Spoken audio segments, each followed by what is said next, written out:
incontrato invece Domenico Riolfatto, coordinatore provinciale Scelta Civica di Padova, ed è uno dei partecipanti anche lui a questo convegno in senso attivo e propositivo. Io leggo Italia, la politica al bivio, ma di che bivio si tratta? Perché il cittadino a questo punto non riesce più a raccapacitarsi. Da una parte il PD che si scinde, si frantuma, il PDL instabile, Scelta Civica da una parte segue Monti, dall'altra invece no. Ma allora cosa sta succedendo?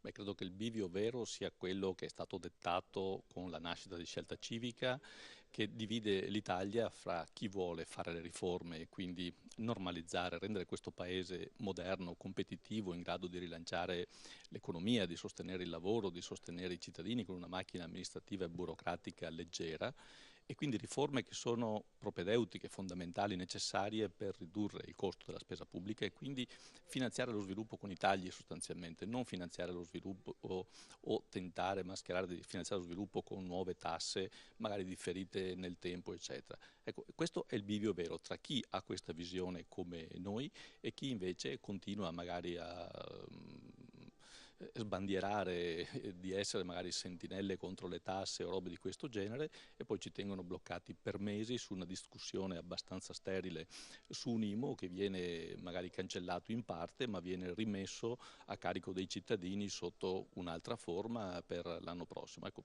questa è la scelta fondamentale, il bivio importante al quale gli italiani sono chiamati a conoscere, diciamo, e a esprimere anche le loro scelte. Anche per capire, perché i cittadini comunque hanno visto molti il governo Monti, un governo delle tasse, un governo di riforme, poche, per carità, si sperava molto in di più, che però sono state molto gravose. Abbiamo visto la riforma delle pensioni, quello che è stato fatto col lavoro, con la Fornero, non certo un periodo entusiasmante, anzi di austerity forzata, che non ha portato alla crescita del paese, ma anzi a una decrescita spaventosa. E a fronte di questo non sono stati fatti gli auspicati tagli di qualsivoglia genere nella pubblica amministrazione, ma anche nell'apparato dello Stato. E qui parliamo dei ministeri, parliamo di Roma e quant'altro, quindi molta delusione.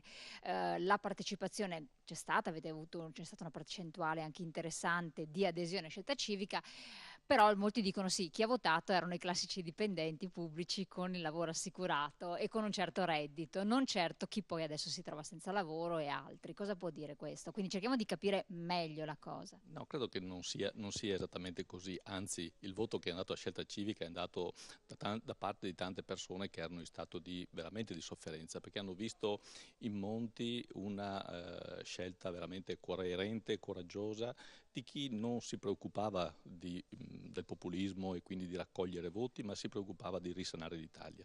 Ecco, io sono grato e credo che tutti gli italiani dovrebbero essere grati a Monti, soprattutto per quello che ha evitato all'Italia. Noi eravamo a un passo dalla situazione greca, si guardino i nostri cittadini cosa è successo in Grecia, se non ci fosse stato un momento, e Monti l'ha sempre detto correttamente, anche forte di lacrime e sangue, di sacrifici per quei primi mesi, che erano sacrifici necessari per stabilizzare l'Italia nei confronti dei mercati, nei confronti dell'Europa, eccetera. E dopo si doveva partire con l'utilizzo, diciamo, di quelle risorse per rilanciare l'economia e il paese.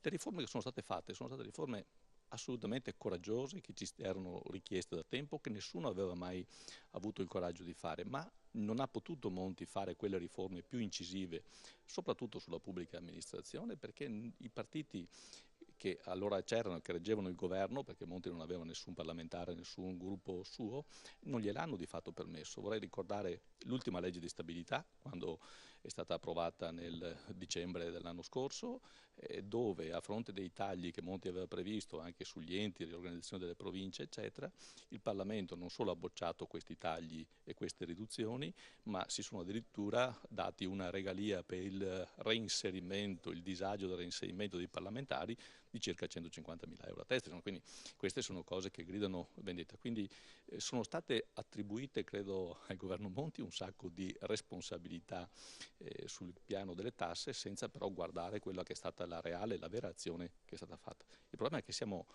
arrivati a un paese che era su uno stato disastroso e sicuramente chi l'ha portato fino a qui ha una responsabilità vera, una responsabilità molto consistente. Chi ha invitato che si andasse verso la Grecia invece io credo che abbia dei meriti.